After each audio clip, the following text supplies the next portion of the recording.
Bienvenue dans cette nouvelle édition du 12-15 sur Africa 24. Voici les titres de votre journal.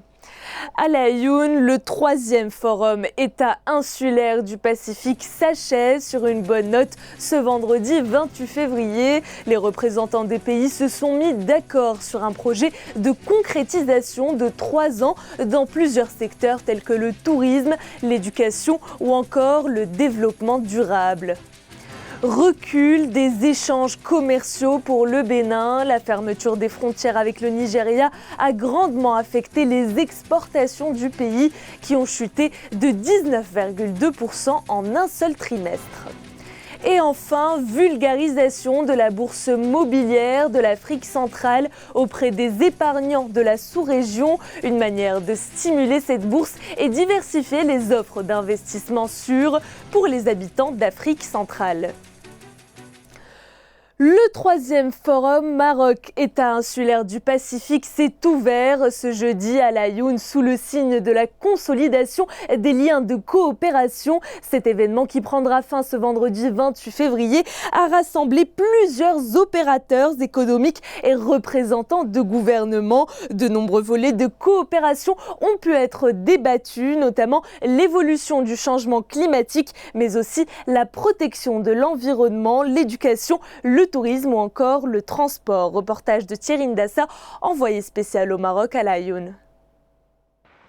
Les travaux du 3e forum Maroc-Îles du Pacifique se sont ouverts ce 27 février dans la ville de La Ayoun. Le royaume chérifien, comme en 2012 et 2015, reçoit les États insulaires du Pacifique pour des échanges concernant l'évolution du changement climatique, mais aussi de la protection de l'environnement. La convocation de cette conférence en Afrique nous invite à privilégier la lutte contre les répercussions négatives du changement climatique qui se sont encore aggravées dans les pays du Sud et les États insulaires, ces derniers étant désormais menacés dans leur existence même. Les attentes des États insulaires auprès du royaume chérifien sont claires. Une mise à disposition de l'expérience et du savoir-faire du Maroc dans des secteurs tels que l'environnement, les infrastructures, les énergies renouvelables, l'agriculture, la pêche maritime et le tourisme. Nous devons développer collectivement des solutions constructives et durables. Ces solutions sont peut-être coûteuses maintenant, mais notre génération future jouira d'une vie meilleure et pour leurs enfants. Notre solidarité sur les sujets de préoccupation mondiale urgente est la clé du succès.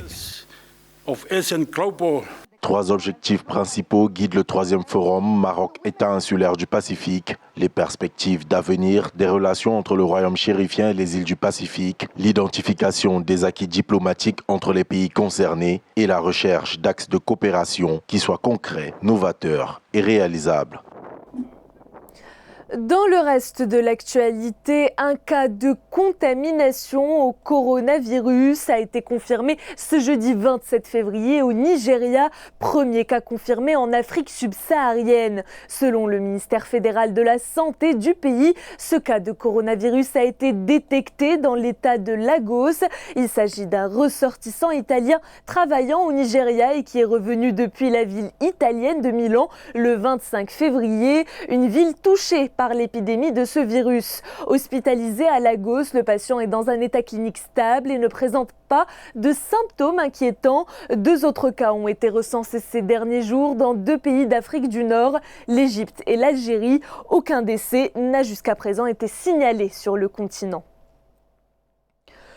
Recul des échanges commerciaux pour le Bénin au 4e trimestre de 2019.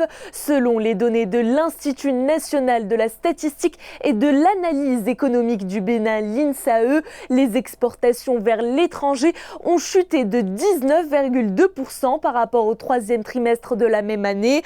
La cause principale évoquée, la fermeture des frontières du Nigeria, principal partenaire commercial et pays voisin du Bénin avec les pays limitrophes du Nigeria. Les précisions dans ce sujet de Victoria Sedji. Au 4e trimestre 2019, le Bénin n'a pas véritablement réalisé des échanges commerciaux avec l'étranger. Ses exportations ont chuté de 19,2% et ses importations de 12,9% par rapport au 3e trimestre d'après l'Institut national de la statistique et de l'analyse économique du Bénin, INSAE.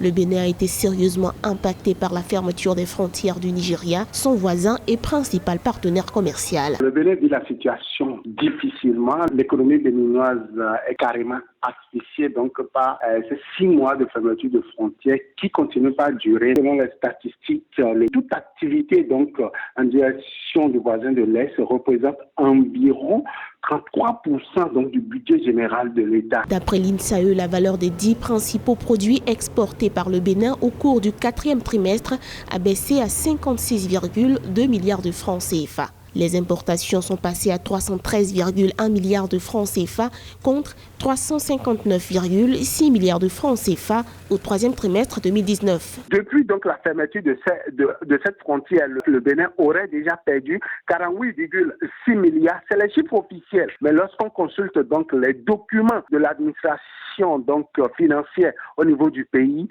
ces chiffres sont 3 fois supérieurs. Le Bénin partage plus de 700 km de frontières avec le Nigeria et tire plus de 20% de son produit intérieur brut des échanges avec le géant nigérian d'après la Banque mondiale. Un commerce informel décrié par le Nigeria, issu essentiellement de la réexportation de véhicules d'occasion, de produits congelés, de boissons ou de riz.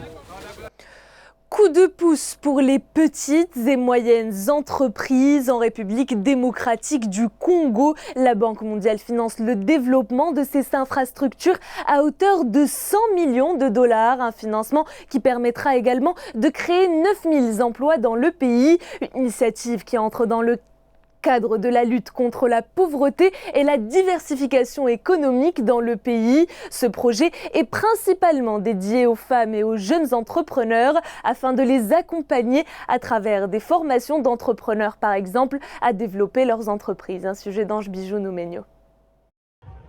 Les petites et moyennes entreprises de la République démocratique du Congo vont bénéficier d'un financement de 100 millions de dollars. Octroyé par la Banque mondiale, ce fonds devrait permettre de créer 9000 emplois et de faire émerger 3000 autres entreprises dans le pays. 100 000 dollars seront rapidement débloqués pour un projet pilote, avec notamment la formation des entrepreneurs. 100 millions de dollars, naturellement, ce n'est pas assez, mais c'est déjà beaucoup. C'est déjà beaucoup. Le problème n'est même pas à ce niveau du montant pour savoir si c'est assez ou pas. Le problème qui s'est toujours posé en matière de financement des PME congolaises relève de la conditionnalité. C'est-à-dire des conditions qui sont généralement exigées par la Banque mondiale à travers les banques locales. Le gouvernement congolais veut lutter contre la pauvreté en diversifiant l'économie du pays qui reste encore dépendante du secteur minier. Les femmes et les jeunes seront prioritaires parmi les quelques 500 entreprises qui seront sélectionnées. Si on veut vraiment que les PME accèdent à ce financement, eh bien que la Banque mondiale mette les moyens en question à la disposition des PME elles-mêmes, pas leurs corporations interposées, plutôt que de les envoyer vers le système bancaire parce qu'elles n'accéderont jamais à ce financement. Les banques sont gourmandes, les banques vont leur bouffer des intérêts colossaux, costauds, les PME n'auront rien. Le projet vise également des réformes institutionnelles pour une amélioration du climat des affaires. 4 centres composés de PME seront installés à côté des sociétés importantes pour servir de relais entre les grandes entreprises et les PME. La Bourse des valeurs mobilières de l'Afrique centrale ambitionne d'ouvrir ses titres d'actions et d'obligations aux petits épargnants de la sous-région CEMAC, communauté économique et monétaire de l'Afrique centrale. Le but de cette initiative, proposer à ces épargnants de nouvelles possibilités plus sûres d'investissement et de financement. Cette dynamique s'inscrit dans le cadre de la vulgarisation de l'activité boursière afin de rendre la Bourse des valeurs mobilières de la sous-région plus compétitive. Les détails avec Thierry Ndassa. La Bourse des valeurs mobilières de l'Afrique centrale entend ouvrir ses titres d'actions et d'obligations aux petits épargnants de la sous-région afin de leur proposer des possibilités d'investissement et de financement plus souples et attractives. Avec un volume d'1,67 million de titres échangés en 2019 pour un chiffre d'affaires de près de 20 milliards de francs CFA, la Bourse unifiée d'Afrique centrale prévoit pour l'année 2020 la mise en place d'une grille tarifaire du marché financier qui soit compétitive et attractive. Les actions sont là. Elles sont là au niveau de la BVMAC. Elles sont disponibles. Et elles attendent que vous puissiez voir votre courtier, votre trader comme nous appelons, et lui dire, voilà, j'ai 50 000, je voudrais ouvrir un compte titre. Vous ouvrez le compte titre. Vous pouvez donc maintenant acheter les actions, les obligations que nous venons de côté. C'est ça que ça signifie. Ce n'est pas vraiment des choses en l'air. Et là, vous allez bénéficier de 6,5%, au lieu d'attendre les 2,5% de votre carnet d'épargne bancaire. Les petites et moyennes entreprises de la sous-région rencontrent de sérieuses difficultés de financement auprès des établissements bancaires. Coincés entre des banquiers méfiants et des investisseurs parfois indifférents, leur source principale de financement est souvent issue d'un accroissement endogène de leurs fonds propres. Dans ce contexte, une vraie bourse pourrait être pour ces PME une source crédible de financement alternatif. Donc aujourd'hui, qu'est-ce qu'on peut dire à nos PME? C'est de ne pas avoir peur. C'est d'essayer de diversifier autant que faire se peut leurs sources de financement. Ne pas seulement regarder les banques classiques, mais d'aller au niveau de la bourse pour qu'elles puissent avoir d'autres mécanismes de financement. Parce qu'après tout, lorsque on monte une entreprise, qu'est-ce qu'on a besoin? On a besoin d'avoir des fonds propres. Et les fonds propres sont souvent complétés par un financement bancaire. La CEMAC dispose d'un tissu non négligeable de plus de 1000 entreprises en se référant uniquement aux organisations patronales les plus représentatives. Cependant, il sera difficile de faire de la Bourse d'Afrique centrale une place financière forte si les entreprises les plus dynamiques n'ouvrent pas leur capital à l'épargne publique. De bonnes performances du secteur agricole togolais. L'agriculture togolaise croît en moyenne de 6% chaque année. Le produit intérieur brut agricole connaît une hausse accélérée. Il est estimé à 1357,4 milliards de francs CFA en 2019. Une bonne performance due à la contribution des cultures de rente, à la structuration et à la facilitation de l'accès des acteurs des différentes chaînes de valeurs agricoles aux facteurs de production. Le secteur contribue ainsi à 40% de la richesse nationale, une croissance témoignant de la vitalité et du dynamisme de ses producteurs. Un sujet de Ameneji.